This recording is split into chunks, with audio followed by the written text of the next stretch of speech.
అందరికీ నమస్కారం. అతి సాధారణ విషయాలుగా మనం అందరం భావించేటువంటి అనేక విషయాలు చాలా లోతైన వివరణలతో, వివిధ రకాలైనటువంటి అర్థాలతో శ్రీ మాస్టర్ సివివి గారి యోగ వాంగ్మయంలో మనం చూడొచ్చు. అట్లాంటి ఒక పదం కాన్షస్ లేదా స్పృహ, దాన్నే ప్రజ్ఞ అని చెప్పే దాని గురించి కొంత మనం ప్రస్తావించుకుందాం. వాడుకలో కాన్షస్ అంటే విషయాలను ఆకలింపు చేసుకోగలిగి, విషయాల్ని అర్థం చేసుకుని ఆకలింపు చేసుకోగలిగి, అవసరమైన మేరకు స్పందించగలగటం. దీన్ని సాధారణంగా మనం కాన్షియస్ అనేటువంటి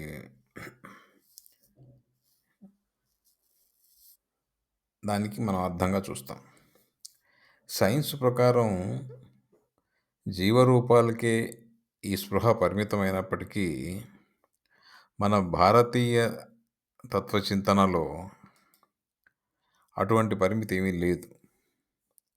జీవులకే కాకుండా సమస్త శక్తులకు కూడా తమదైన స్పృహ ఉంటుంది అనేది మన వాళ్ళు ప్రాచీనంగా మనకు చెప్పింది.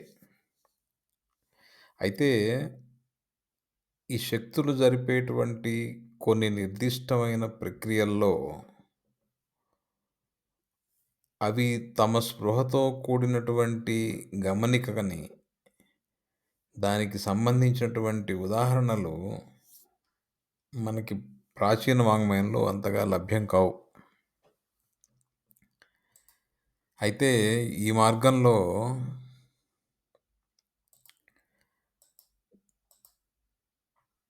నీలో పనిచేయున్నది ప్రజ్ఞాకలితమైన చైతన్యము అని శ్రీ మాస్టర్ సివివి గారు శ్రీ వేటూరి ప్రభాకర శాస్త్రి గారితో చెప్పిన దాని యొక్క భావం బహుశా ఇదే కావచ్చు. ఆ చైతన్యానికి తనదైనటువంటి స్పృహ ఉంటుంది. ఒక వ్యక్తికి చెందినటువంటి బాహ్య స్పృహలో ఉన్న విచక్షణతో సంబంధం లేకుండా దేహాంతర్గతంగా పనిచేసేటువంటి వ్యవస్థలలో ఉన్నటువంటి నాడీ స్థానాలు తమకున్నటువంటి తమదైన స్పృహతో ఆ ప్రక్రియలను గమనించుకొని, ప్రక్రియలలో అవసరమైనటువంటి మార్పులు చేసే పద్ధతిని కలిగి ఉంటాయి అనే దానికి సంబంధించినటువంటి ప్రస్తావనలు చాలా మనకి కోర్సుర వివరణలుగా శ్రీ మాస్టర్ సివివి గారు తమిళంలో వ్రాసి ఉంచిన వాటిలో చూడవచ్చు. ఈ నాడీ వ్యవస్థలలో ఈ యోగ మార్గం వలన ఏర్పరచబడినటువంటి సెంటర్స్లో కాన్షియస్ చర్యలుగా కొన్ని వందల ఉదాహరణలని శ్రీ మాస్టర్ సివివి గారు వారి రచనల్లో చెప్పి ఉన్నారు.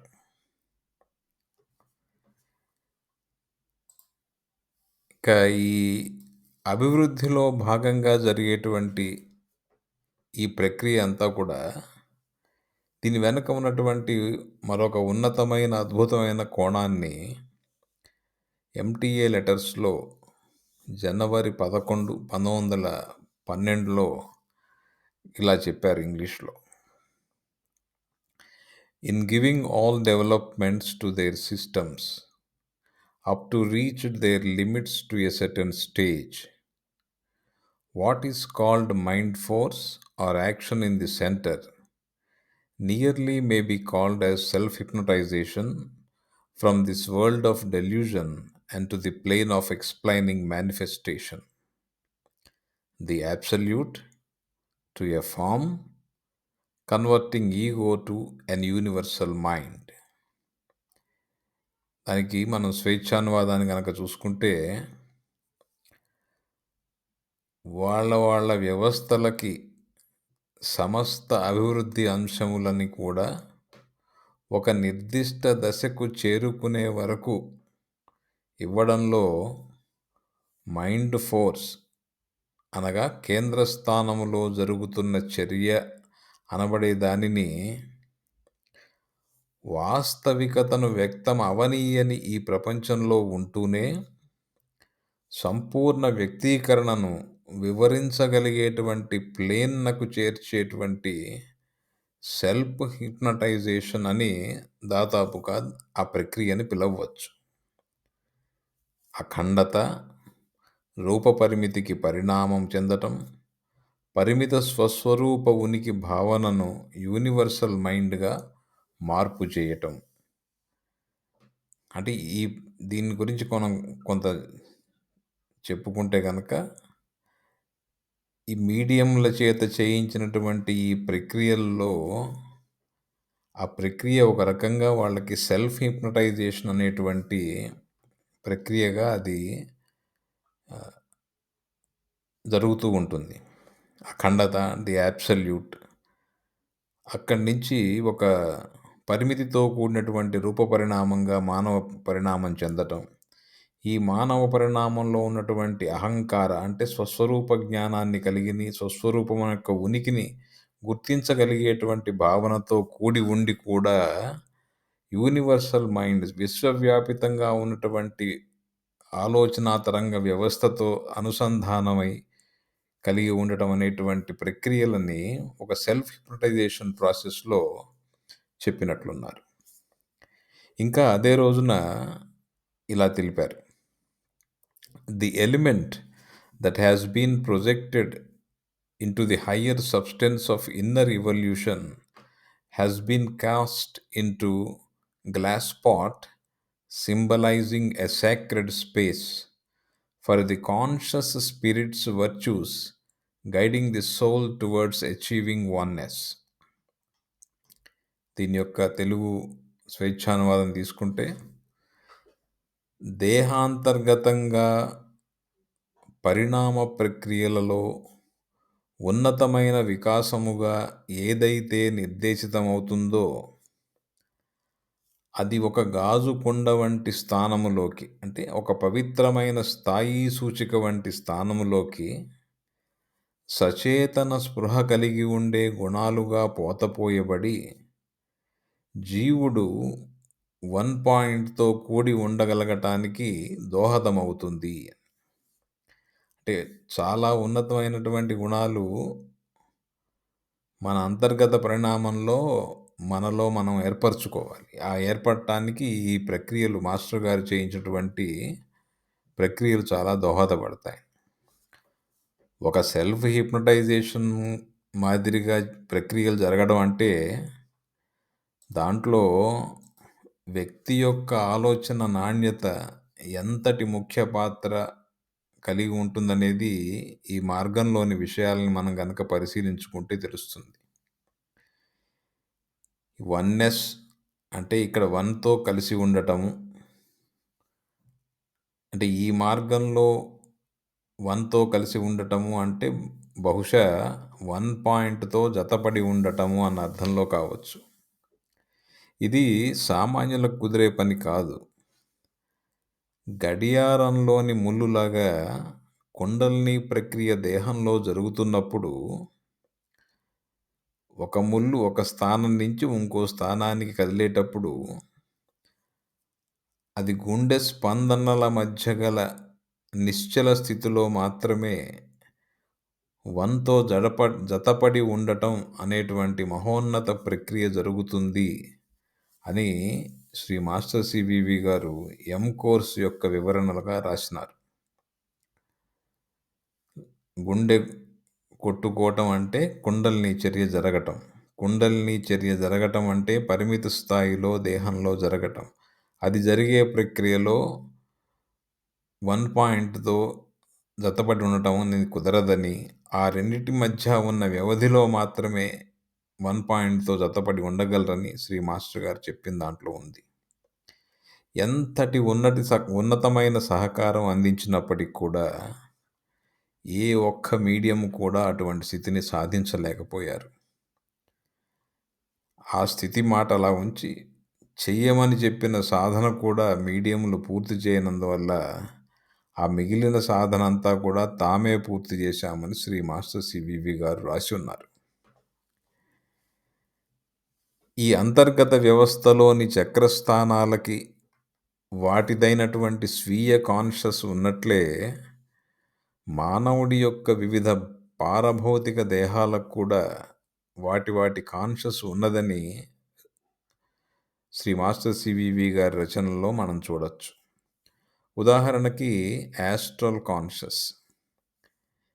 జన్మ పరంపరతో ముడిపడి ఉన్నటువంటి ఈ యాస్ట్రల్ కాన్షస్ అనే పారభౌతిక కాన్షస్, ఆ కాన్షస్ యొక్క నాణ్యతని మనం ఉన్నతంగా ఉంచుకోవాలి అంటే అది భౌతిక దేహంలో ఉన్నప్పుడు మాత్రమే సాధ్యమవుతుంది.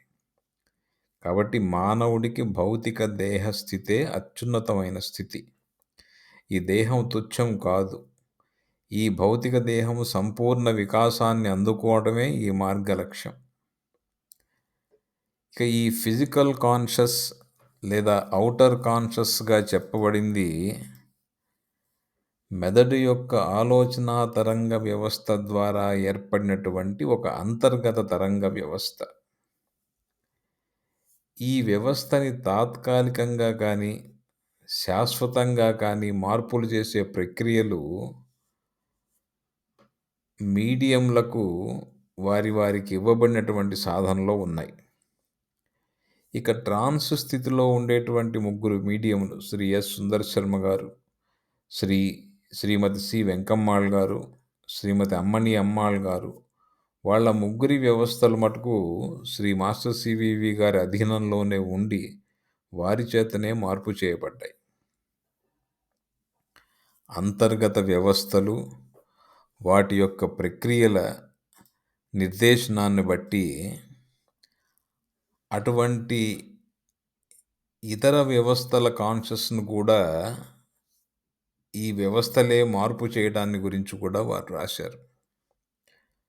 కుండలిని యొక్క కాన్షస్ను కూడా మార్చివేయగల ప్రక్రియల సమాచారం కూడా మనకు లభ్యమైనటువంటి శ్రీ మాస్టర్ సివివి గారు రాసి ఉంచిన యోగ రచనల్లో ఉన్నది. ఈ వ్యవస్థల ప్రక్రియలు ఇప్పుడు ఎవరిలోనూ జరగవు కనుక సాధారణమైనటువంటి ఒక ఔత్సాహికుడికి ఈ సమాచారం యొక్క ఉపయోగం ఏమిటి అంటే, ఇది ఎంతటి మహోత్కృష్ట యోగ విధానమో చూచాయిగా అయినా తెలుసుకోగలగటం, అసత్య ప్రచారాలకి అసత్య రచనలకి దూరంగా ఉండగలగటం, శ్రీ మాస్టర్ సివివి గారిచే మీడియంలకు ఇవ్వబడినటువంటి కోర్సులు ఆషామాషీగా భావించకూడదు, వాటిని సాధన చేయకూడదు అని తెలుసుకోవడం, ఎంత మహోన్నతంగా మానవ రూప నిర్మాణం ఇప్పటి వరకు జరిగి ఉన్నదనేటువంటి విషయ స్పృహని కలిగి ఉండటం అనేటువంటివి కనీసం ఈ సమాచారాన్ని తెలుసుకోవటం ద్వారా మనకు జరుగుతుంది. సాధారణంగా చెప్పే కాన్షియస్ అర్థాల్లో కాకుండా ప్రతి ఒక్క సూక్ష్మమైనటువంటి స్థితి, ఒక వ్యక్తి యొక్క నిర్మాణంలో ఉన్నటువంటి ప్రతి ఒక్క భాగాన్ని కూడా ఎంతో సునిశితంగా వారు రాసిన దాంట్లో మనం తెలుసుకోవటం అవసరం. శ్రీ మాస్టర్ సివివి గారు రాసించినటువంటి ప్రామాణిక సమాచారాన్ని మాత్రమే చదవండి. తమిళం తెలియని వారు దానికి తగిన తెలుగు అనువాదాలు చూసుకొని చదవండి, లేక తమిళం నేర్చుకొని చదవండి. అద్భుత సమాచారాన్ని మీరు కూడా పొందండి. నమస్కారం.